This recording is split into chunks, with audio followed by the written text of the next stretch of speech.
Okay, this is the last lesson that we talked about involving vectors. And we talked about today a vector having an initial point or a starting point and a terminal point, which is kind of like the end of the vector. When a question asks you to write the vector in component form, that is the notation that uses these symbols.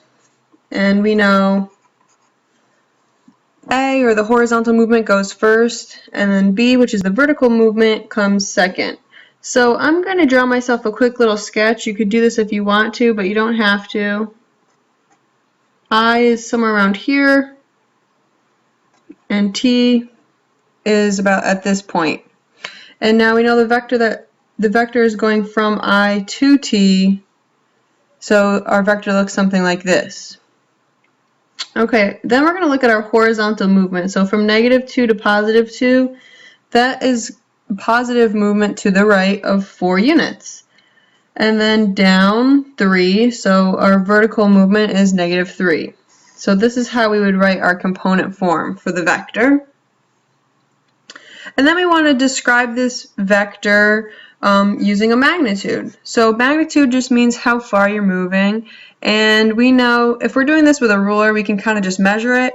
But if it's on the coordinate plane, we can't really measure because the units might not be in centimeters. So there's two ways that you could calculate the distance of this vector. First, using the distance formula, or you'll notice that we kind of just made a right triangle.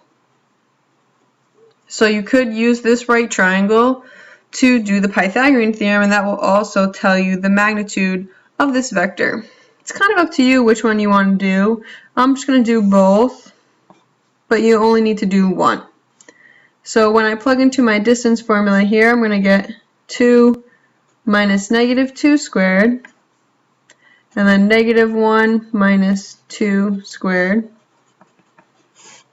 which this goes out to be 4 squared plus -3 squared, 16 plus 9, or the square root of 25, which is also 5.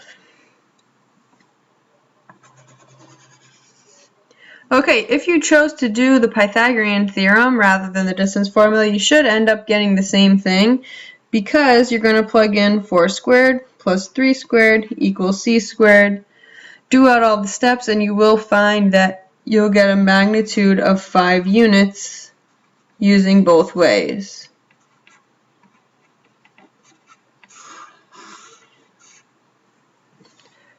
So that's how you're going to write the vector in a component form, given an initial point and a terminal point, and find the magnitude of a vector on the coordinate plane either using the distance formula or Pythagorean theorem. It's up to you.